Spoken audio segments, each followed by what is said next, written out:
तो आज अपना पीजीबीपी का नेक्स्ट रिवीजन सेशन है और आज अपने 35 एडी ऑनवर्ड्स पढ़ने के प्लान में है। लेट्स सी कितना आज कर पाते हैं। आज तीसरी क्लास रिवीजन की। सबसे पहले good morning ji, good morning.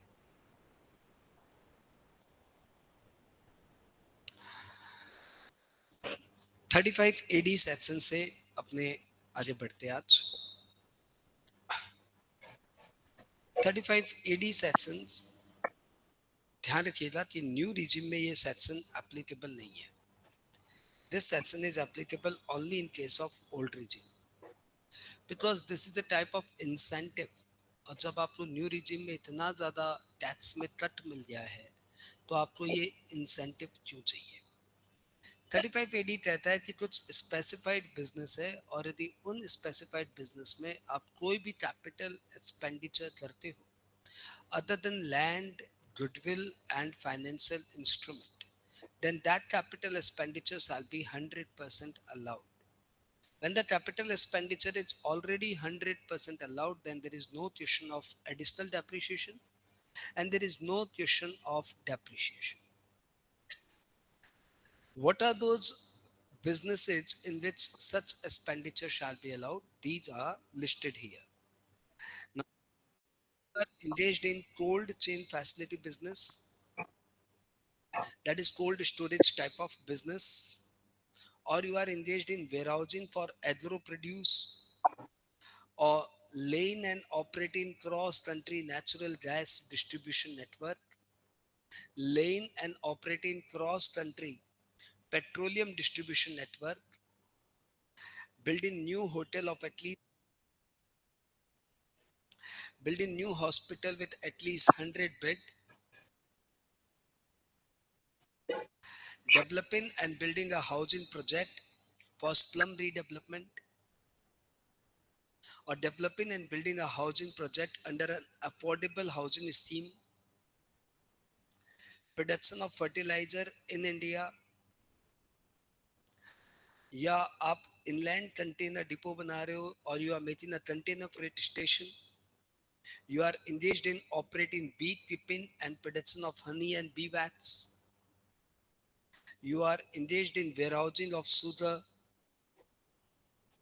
an SSC engaged in laying and operating slurry pipeline for transportation of mineral ore, setting up and operating a semiconductor wafer fabrication manufacturing unit, or engaged in developing, operating and maintaining infrastructure facility. So these are various businesses जिसमें आप 35 AD का deductions ले सकते हो। You can check last insertion, अलग अलग year में अलग अलग बिजनेस को इंसर्ट किया गया। प्रोविजन 2009 में आया था, 2009 से 10 में कुछ बिजनेस डाले, 11 में बिजनेस डाले, 12 में डाले, 14 में डाले, 17 में डाले।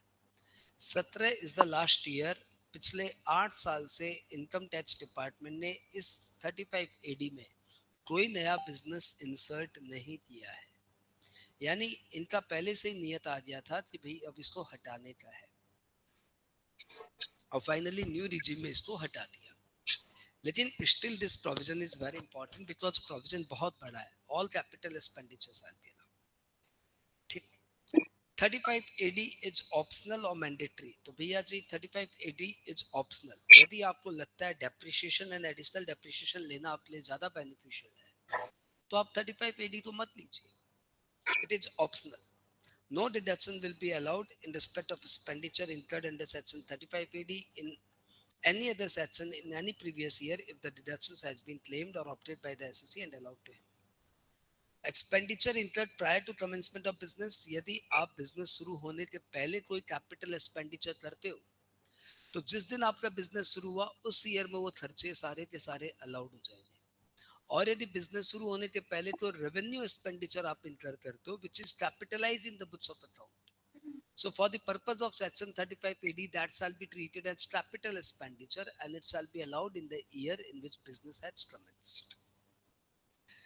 Deduction under chapter 6 say if you are claiming 35 AD then you shall not be allowed any deduction under chapter सिट से under section 80IA to 80RRB, क्योंकि ये 80IA to 80RRB भी बिजनेस इंसेंटिव है और 35AD भी बिजनेस इंसेंटिव है, और दोनों हाथों में लड्डू बचपन से अलाउड नहीं है, तो आपको ये अलाउड नहीं होगा। या तो 35AD लीजिए या फिर 80IA to 80RRB का डिडक्शन ले लीजिए। यदि आप 10AA क्लेम कर रहे हैं तो आपको 35AD नहीं मिलेगा। 10AA आपको याद दिला दूं सेज का डिडक्शन है, तो यदि आप सेज का डिडक्शन ले रहे हो तो फिर आपको 35AD नहीं मिलेगा। 35AD वालों के लॉसेज अनलिमिटेड पीरियड तक कैरी फॉरवर्ड होंगे। नॉर्मली बिजनेस 8 साल तक कैरी फॉरवर्ड होता है, लेकिन 35AD जो ऑप्ट करते हैं उनका loss any number of years तक कैरी फॉरवर्ड होगा। यदि आप 35AD ऑप्ट करते हो तो आपका इंटर ट्रांसफर नॉट अलाउड, कि ये नहीं कि वहां से खर्चे यहाँ कर दिए, यहाँ का सेल वहां मार दिया। इंटर ट्रांसफर ट्रांजेक्शन होगा तो inter transfer transaction market value पे ही होना चाहिए। Money receivable on sale of such asset, ये 35AD जिन एसेट्स लिए आपने क्लेम किया है, उन एसेट्स को जब आप बेचेंगे तो entire sale proceed shall be treated as your business income. It won't be treated as capital gain. Normally यदि आप कोई एसेट बेचते हो तो कैपिटल गेन का मामला है, लेकिन 35AD की एसेट सेल करेंगे तो पूरी की पूरी सेल प्रोसीड आपकी पीजीबीपी इनकम मानी जाएगी।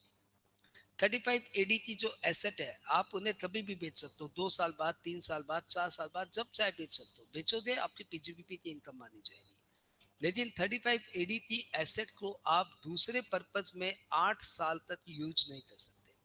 जैसे सपोज मेरा 35AD का एक कोल्ड स्टोरेज चेन फैसिलिटी है, साथ ही मेरा ट्यूशन सेंटर भी चलता है।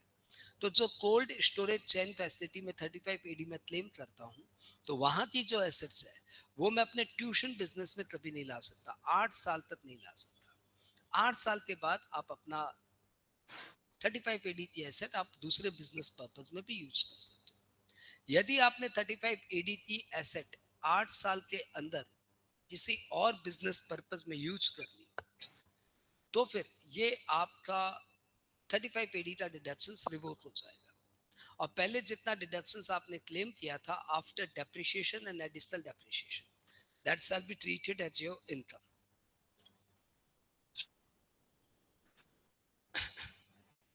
35AD की एसेट पे आप ऑलरेडी 100% डिडक्शन क्लेम कर चुके हो, इसलिए अब उसका कॉस्ट ऑफ एक्विजिशन माना जाएगा नील।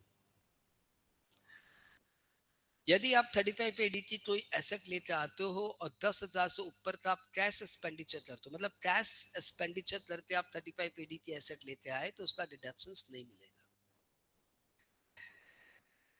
नेक्स्ट, 35AD का लॉस सिर्फ 35AD की बिजनेस की इनकम के साथ ही सेट ऑफ होगा। I hope you are aware of it. ये 35AD में जो 16 बिजनेसेस के नाम है, उनका लॉस सिर्फ उन्हीं 16 बिजनेस के साथ सेट ऑफ होगा। तो यदि आपका एक 2 स्टार होटल है, उसमें भी आपको कोई लॉस हुआ है, तो इन 16 बिजनेस में से और कोई बिजनेस आपका चल रहा है तो उसके साथ सेट ऑफ कर लो, लेकिन इन 16 के अलावा और किसी बिजनेस के साथ सेट ऑफ नहीं होगा। 35AD थ्योरी वाइज तो इतना सही है। फिर से देख लीजिए, कुछ बिजनेसेस के नाम है जो आपको रटने नहीं है, बस आपको ध्यान रखने हैं। इन 16 बिजनेसेस में आप कोई भी कैपिटल एक्सपेंडिचर करते हो other than land, goodwill and financial instrument, तो वो सारे के सारे खर्चे 100% अलाउड हो जाएंगे in the year in which expenditure is incurred. If the expenditure has been incurred prior to commencement of business, then it shall be allowed in the year in which business has commenced. Any revenue expenditure incurred prior to commencement of business, if capitalized in the books of accounts, then it shall be treated as capital expenditure for the purpose of Section 35AD and it shall be allowed. 35AD business loss can be set off only with 35AD business income, and if it is unable to be, if it was, if it is to be carried forward, then it can be carried forward for any number of years. 35AD business asset, if sold, then its sale proceeds shall be treated as business income. 35AD business asset cannot be put to any other business use for 8 years. If it is put so, then Earlier deductions shall revoke, and after subtracting depreciation and additional depreciation, the remaining part shall be treated as taxable income of the assessee. The cost of acquisition of such assets shall be taken as nil, and if the asset is acquired in cash by paying excess of rupees 10,000, then such expenditure shall be disallowed. 35 AD is optional. If you wish to claim, you can claim.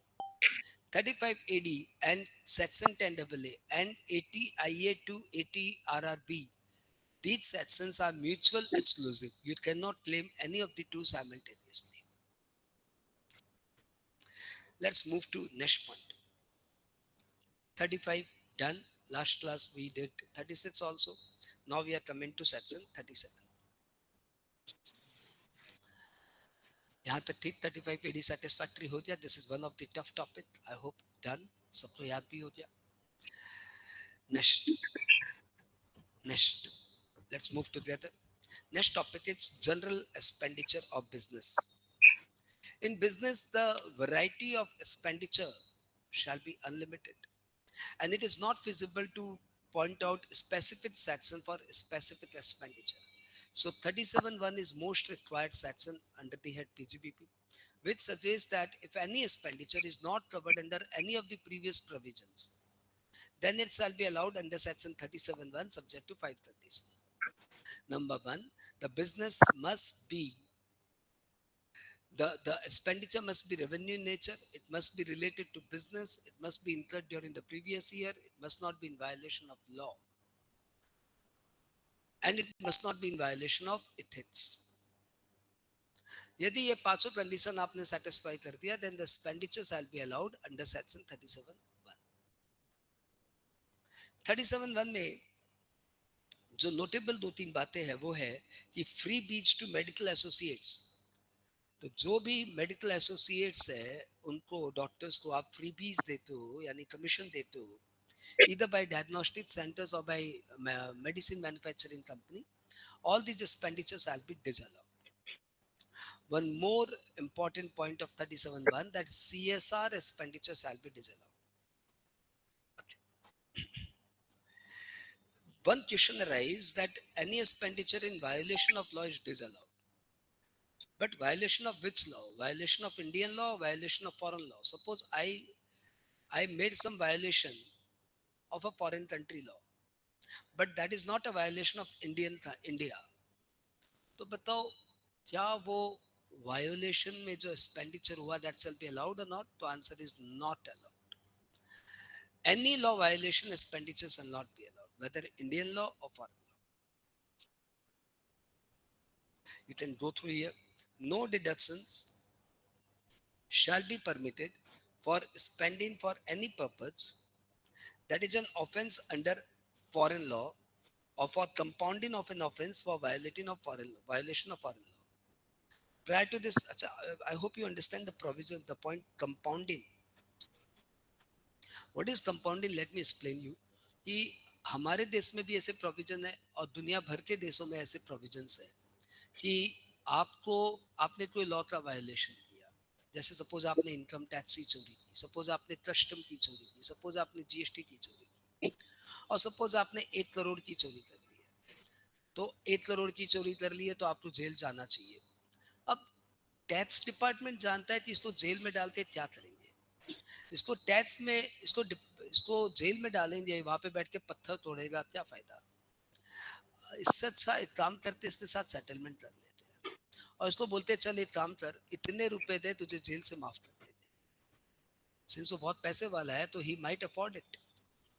जिसने इतनी tax की चोरी की है वो तो obviously पैसा दबाते बैठा है, तो टैक्स का पैसा दे दे, इंटरेस्ट का पैसा दे दे, इसके बाद हमें कंपाउंडिंग फीस दे दे, कंपाउंडिंग फीस दे दे, हम तुमको जेल से माफ कर देंगे. तो ऑब्वियसली एसएससी यही चाहेगा, लो कंपाउंडिंग फीस ले लो और मेरे को जेल से माफ कर दो. तो क्या ये कंपाउंडिंग फीस अलाउड एक्सपेंडिचर माना जाएगा? तो लॉ बोलता है no, compounding fees will not be allowed.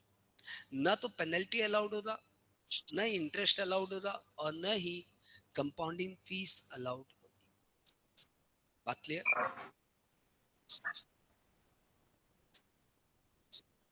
कुछ एग्जांपल्स है जो आपको देख के जाने चाहिए कि 37(1) में ये सब खर्चे अलाउड है कि डिसअलाउड है। जैसे expenditure on issue of debenture is revenue expenditure and it is allowed. Retrenchment compensation is allowed. Payment for tenancy right is a capital expenditure and it is disallowed. Expenditure on issue of convertible debentures shall be treated as revenue expenditure and it is allowed. Expenditure incurred by a company which is later could not materialize on account of non-clearance of SEBI shall be treated as capital in nature and shall not be allowed. मतलब आपने public issue लाया था, share पे issue लाया था, लेकिन बाद में सेबी के किसी प्रॉब्लम के कारण आपका वो पब्लिक इशू आ नहीं पाया। पब्लिक इशू आ नहीं पाया लेकिन खर्च तो हो गए, तो क्या वो खर्च अलाउड होंगे? तो लॉ बोलता है नो, ये कैपिटल एक्सपेंडिचर है, not allowed. Expenditure on gardening और प्लांटेशन ऑफ फैक्ट्री में काफी सारे प्लांट लगाने पड़ते हैं, लीगल रिक्वायरमेंट भी है, और कई बार सौतिया भी लगाते हैं फैक्ट्री की सुंदरता के लिए। तो क्या ये रेवेन्यू एक्सपेंडिचर है कि कैपिटल एक्सपेंडिचर है पेड़ पौधे लगाना? तो लॉ ने बोला भाई ये सब revenue expenditure and it shall be allowed. Expenditure on shifting of office shall be allowed. Royalty for use of trademark obviously it is allowed. Legal expenditure for filing suit against income tax authorities is allowed. Festival expenditure to reasonable extent shall be allowed. Temple maintenance expenditure inside factory is allowed. Expenditure on sports tournament organized for publicity purpose is allowed. Donation to employees on the occasion of festival, unless it is a part of settlement, is disallowed. क्योंकि donation आपका personal expenditure है. Interest for delay of payment of GST is allowed. Penalty for non-payment of sales tax disallowed, क्योंकि कोई भी तरह की penalty disallowed है. Amount paid to police and gundas to keep away from cinema theatre, it's disallowed.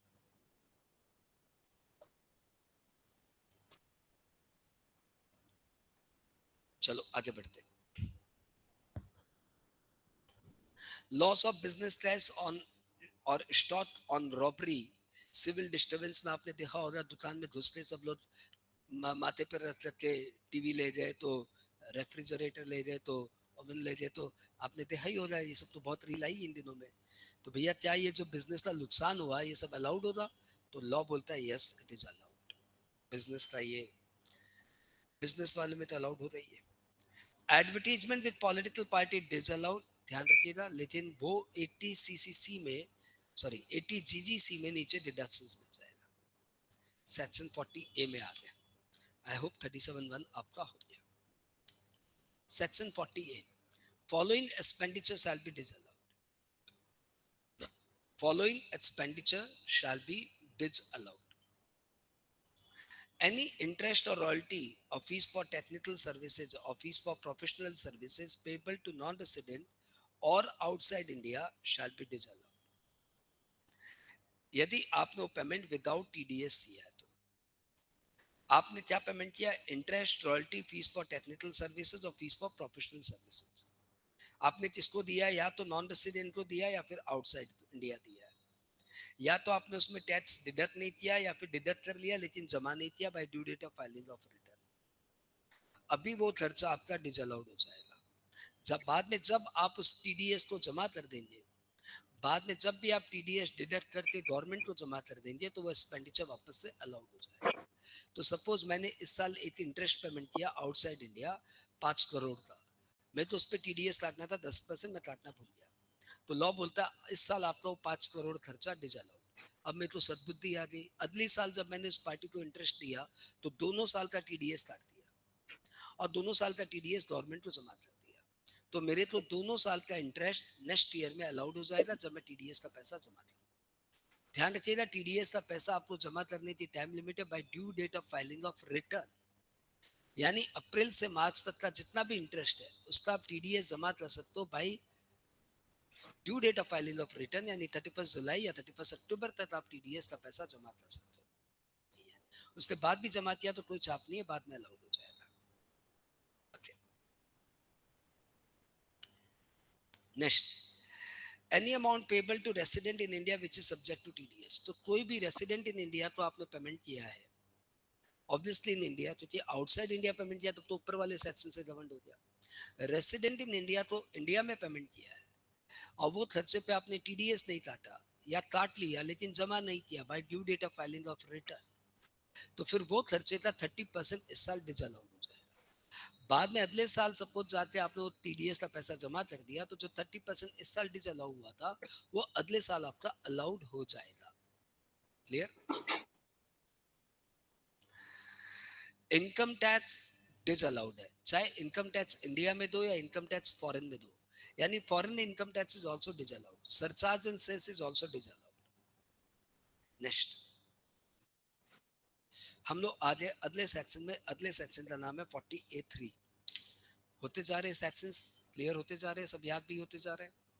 40A3, 40A3 ये कहता है कि कोई भी cash payment in excess of rupees 10,000 shall be disallowed. आप 10,000 से ऊपर का पेमेंट एक ही दिन में एक ही पार्टी को एक ही बिल के अगेंस्ट में करेंगे। एक ही दिन में एक ही पार्टी को एक ही बिल के अगेंस्ट में पेमेंट करेंगे। 10,000 से ऊपर का पेमेंट तो आपको सिर्फ अकाउंट पे चेक, अकाउंट पे ड्राफ्ट, इलेक्ट्रॉनिक क्लियरिंग सिस्टम के थ्रू करना पड़ेगा।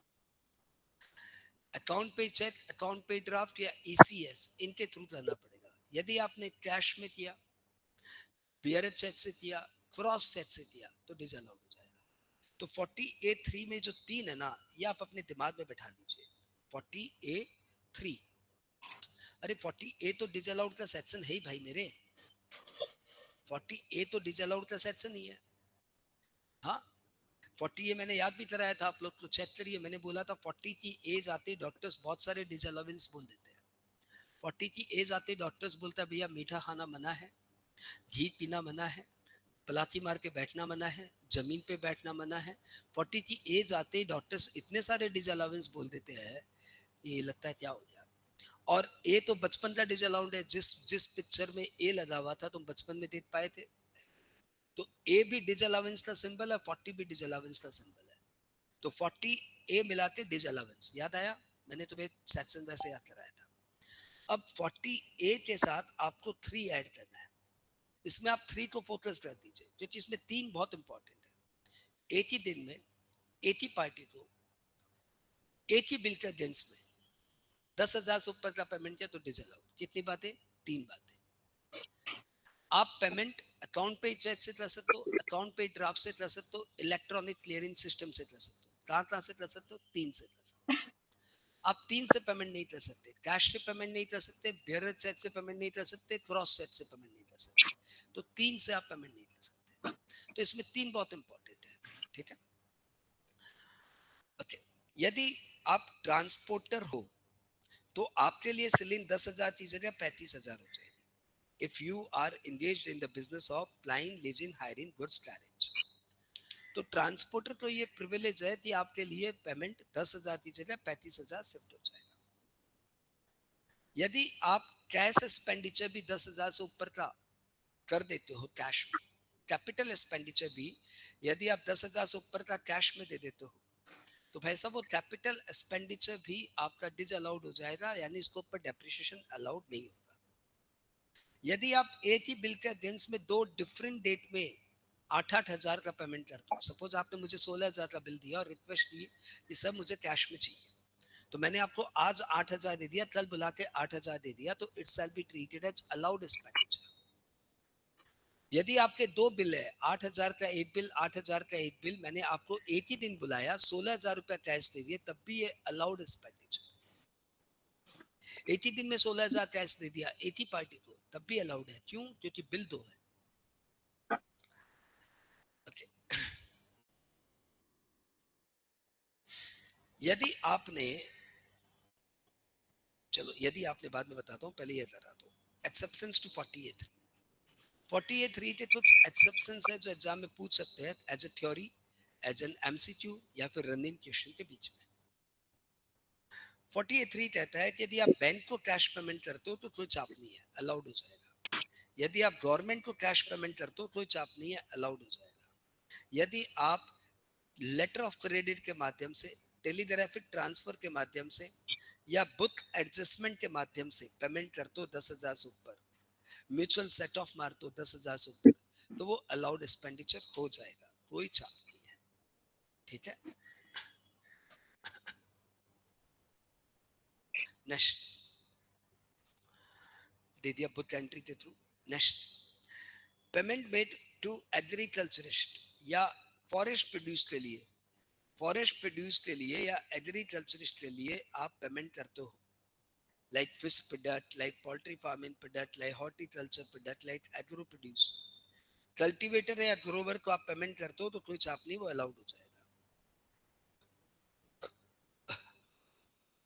आप किसी कॉटेज इंडस्ट्री को पेमेंट करते हो, कुटीर उद्योग को पेमेंट करते हो, those who are working without aid of power, तो उन्हें आप कैश में पेमेंट करते हो, चलेगा। आप किसी ऐसे बंदे को पेमेंट करते हो जो एक ऐसे विलेज में रहता है या ऐसे टाउन में रहता है जहाँ पे बैंकिंग फैसिलिटी नहीं है, तो उसे आप कैश पेमेंट कर सकते हो।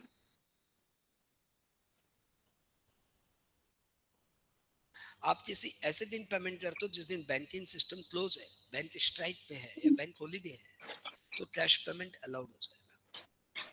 जैसे every second Saturday, fourth Saturday सब बैंक का क्लोजर रहता है और आपके बिजनेस का तो क्लोजर नहीं रहता, तो उस दिन आपने थोड़ा बहुत कैश में पेमेंट कर दिया तो दैट इज अलाउड। आप मनी चेंजर को कैश में पेमेंट कर सकते हो, आप अपने एजेंट को कैश में पेमेंट कर सकते हो जो आपके बिहाफ में छोटे छोटे पेमेंट करता है, आप उसे कैश में दे सकते हो।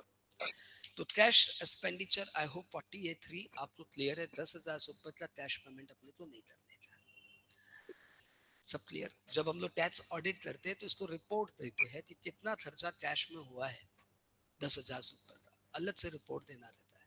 तो ये ऑडिट का बहुत इंपॉर्टेंट एस्पेक्ट है कि हम पूरी नजर रखें कि 10,000 से ऊपर का कोई खर्चा कैश में तो नहीं हो गया। चलो, एक और सेक्शन है जिसका नाम है 269 ST,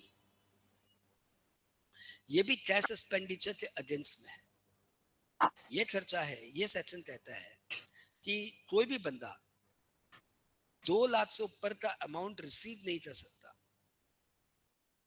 in aggregate from a person in a day in respect of a single transaction, in respect of a transaction relating to one event। यानी आप 2 लाख, ये तो 10,000 से ऊपर आप पे नहीं कर सकते और 2 लाख से ऊपर आप रिसीव नहीं कर सकते। भैया मैं तो सामने वाला कैश दे रहा, मैं ना लूं तो भैया ले लो, तुम्हारी ऊपर चाहिए, लेकिन 2 लाख से ऊपर का है तो नहीं ले सकते। यदि एक ही ट्रांजेक्शन के लिए या एक ही इवेंट के लिए कई ट्रांजेक्शन हो रहे हैं और सारे ट्रांजेक्शन एक ही इवेंट से कनेक्टेड है, तो उन सारे ट्रांजेक्शन का मिला के भी आप 2 लाख से ऊपर का कैश पेमेंट नहीं ले सकते। मैं तुम्हें समझाता हूँ, एक इवेंट बहुत सारे ट्रांजेक्शन क्या होता है। जैसे किसी पेशेंट का ऑपरेशन हो रहा है, अब उस ऑपरेशन के पहले एक ब्लड टेस्ट होगा, एक सिटी स्कैन होगा, और उसके बाद ऑपरेशन थिएटर बुक होगा, और उसके बाद डॉक्टर ऑपरेट करेगा, उसकी फीस है, पैरामेडिक्स की फीस है। तो देयर आर सेवरल ट्रांजेक्शन, लेकिन इवेंट एक ही है, क्या, बंदे का ऑपरेशन। तो इनमें से किसी भी ट्रांजेक्शन का या सारे ट्रांजेक्शन का मिला के आप 2 लाख से ऊपर कैश में नहीं ले सकते। तो आज की डेट में हॉस्पिटल 2 लाख रुपया कैश, 2 लाख तक कैश में लेती है, उसके बाद कैश में नहीं लेती। ठीक है, नहीं तो हॉस्पिटल तो पर पेनल्टी लग जाएगा। 269 हो गया। अब मैं तुम्हें एक और छोटा सा सेक्शन कराता हूँ, सेक्शन का नाम है 48(2). 48(2) कहता है कि किसी भी रिलेटेड पर्सन को आप एक्सेस पेमेंट नहीं कर सकते। यदि आपने रिलेटेड पर्सन को एक्सेस पेमेंट किया तो जितना आपने एक्सेस पेमेंट किया दैट शैल बी डिसअलाउड। तो 48(2) तो आपको याद ही था, इसको एक बार 48(3) के साथ कंपेयर करके पढ़िए, जो एग्जाम में आएगा तो दिमाग थोड़ा सा कंफ्यूज होगा। ये suppose you purchase from related party, purchase from brother, आपका अपना भाई, ब्रदर ने सन कर देते, परचेज फ्रॉम सन ₹5 लाख। उस गुड्स की मार्केट वैल्यू है 8,000। 8,000 का सामान आपने अपने बेटे से परचेज किया, ये ज्यादा डिफरेंस हो जाएगा नहीं, 50,000 में। 8,000 का सामान आपने अपने बेटे से परचेज किया 50,000 में, and paid in cash. At a time. अब बताइए क्या कर देता है। तो लॉ बोलता है कि यहाँ पे 48(3) अप्लाई करेंगे तो पूरा 50,000 डिसअलाउड हो जाएगा, और यदि यहाँ पे 48(2) अप्लाई करेंगे तो एक्सेस पेमेंट डिसअलाउड हो जाएगा, यानी 42,000 डिसअलाउड हो जाएगा। तो यहाँ पे क्या अप्लाई होना चाहिए? तो लॉ बोलता है यहाँ पे 48(2) अप्लाई होगा, एक्सेस पेमेंट डिसअलाउड, यानी 42,000 डिसअलाउड। अब 42,000 डिसअलाउ करने के बाद एक्सपेंडिचर कितना बचा? एक्सपेंडिचर 8,000 बचा। वो 8,000 आपने कैश में दिया तो कोई प्रॉब्लम है क्या? कोई प्रॉब्लम नहीं है। तो यहाँ पे 48(3) का एप्लीकेशन नहीं होगा। यदि आपको बात पता था तो बहुत अच्छे पढ़े हो आप, और आपको पता नहीं था फिर भी आप सो रहे हो तो अच्छा अच्छा ऐसा कर रहे हो मेरे साथ। अब अपना अगला सेक्शन है 41। 41 में कई सारे सेक्शंस आ जाते हैं। 41 में आ जाता है डीम्ड इनकम, 41 में आ जाता है टर्मिनल डेप्रिसिएशन बैलेंसिंग चार्ज, जो कि हम लोग कर चुके हैं। 41(3) में आ जाता है sale of scientific research asset, और 41(4) में आ जाता है बैड डेट रिकवरी। तो ये 5 इंपॉर्टेंट सेक्शन है जो 41 से गवर्न होते हैं। हम लोग आज है 41(1). 41(1) कहता है कि 41(1) कहता है कि यदि आपका कोई एक्सपेंडिचर पहले अलाउड हो गया था, now it is waived, now it is refunded, या तो खर्चा माफ कर दिया गया आपको, या फिर वो जो पैसे दिए थे वापस लौटा दिए गए। तो सिंस ये खर्चा पहले अलाउड हो गया था, अब आपको पैसा वापस मिल गया है, तो this shall be treated as your PGBP income. This shall be treated as your PGBP income. Condition यही है कि पहले एक्सपेंडिचर अलाउड हो जाना चाहिए। यदि पहले एक्सपेंडिचर अलाउड नहीं हुआ था और फिर रिफंड आ गया तो फिर पीजीबीपी इनकम भी नहीं माना जाएगा। बेस्ट एग्जांपल है इनकम टैक्स रिफंड और जीएसटी रिफंड। तो जब आपने पहले इनकम टैक्स पे किया था तो क्या वो अलाउड हुआ था? जब आपने इनकम टैक्स पे किया था तो क्या वो पहले अलाउ हुआ था? नहीं, अलाउ नहीं हुआ था। तो जब उसका रिफंड आएगा तो क्या वो टैक्सेबल होगा? नहीं, जब अलाउ नहीं हुआ तो टैक्सेबल भी क्यों होगा? कॉन्ट्रेरीली जब आपने जीएसटी पे किया था तो क्या वो अलाउ हुआ था? यस। आज वो यदि जीएसटी का पैसा रिफंड आ गया तो क्या वो इनकम माना जाएगा? यस। बहुत सिंपल सी बात। पहले खर्चा अलाउड हुआ, बाद में रिवर्ट आया, तो it shall be treated as your income. ठीक है। अब इसी में बाद में लोन वेवर की बातें आने लगती। कौन सी बात? Loan waiver. कि आपने किसी से लोन लिया था, बाद में वो लोन आपको माफ कर दिया गया।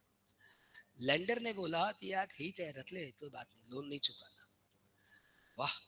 तो क्या वो लोन वेवर मेरी इनकम मानी जाएगी? तो लोन का पैसा यदि आपने पहले रेवेन्यू पर्पस में यूज किया था और बाद में वो लोन वेवर हुआ, तो this shall be treated as your income. और यदि वो लोन का पैसा आपने पहले कैपिटल पर्पस में यूज किया था और उसके बाद वो वेवर होता है, तो it shall not be treated as your income. तो डिपेंड्स से आपका कौन सा लोन माफ हुआ। यदि आपका वर्किंग कैपिटल लोन माफ हुआ है तो ये आपकी इनकम मानी जाएगी। और यदि आपने कोई लैंड परचेज करने के लिए लोन लिया था तो वो वेवर होने पे आपकी इनकम नहीं मानी जाएगी। ये बात तो तुम्हें पता नहीं था ना, या पता था? बताओ बताओ फटाफट। whether you will know। okay। एक बीच में इंटरप्टिंग बात बता रहा हूँ जो पीजीबीपी से कम कनेक्टेड है, लेकिन बहुत बहुत बहुत काम की है। जो हमारे पीजीबीपी में सेक्शन 48(2) है ना कि excess payment to related person disallowed. जो हमारे पीजीबीपी में सेक्शन 40A है ना कि payment without TDS 100% disallowed to non resident, 30% disallowed to resident, and income tax disallowed. जो हमारे पीजीबीपी में सेक्शन 48(3) है ना कि cash payment in excess of 10,000 disallowed. ऐसे थे ऐसे 3 मिलते जुलते सेक्शन हमारे आईफॉस में भी है, बस आईफॉस में उसका नाम है 58। यानी ये जो 3 प्रोविजन आपने पीजीबीपी में किए थे, ये provision as it is copy paste करके सेक्शन 58 में डाला हुआ है आईफॉस में। आईफॉस पढ़ाते समय इतना डिटेल में हम लोग नहीं पढ़ाते, क्योंकि आईफॉस चैप्टर ही थोड़ा डिस्कार्डेड, और आज तक आईफॉस के कंटेक्स्ट में ये सब पूछा भी नहीं गया। लेकिन यदि आईफॉस के कंटेक्स्ट में ये तीनों चीज पूछ ली जाए तो ध्यान रखिएगा कि आईफॉस में भी तीनों एक्सपेंडिचर डिसअलाउड है। और वैसे ही जैसे 41(1) यहाँ पे है ना, वैसे ही आईफॉस में सेक्शन है 59, यानी जैसे 41(1) यहाँ पे डिम्ड इनकम मान ली जाती है, कोई एक्सपेंडिचर अलाउड है, बाद में रिवर्ट हो गया, रिफंड आ गया, तो that shall be treated as income. Same provision copy paste आईफॉस में भी है, सेक्शन है 59। ठीक है, मजा आया। 41(3) sale of scientific research asset.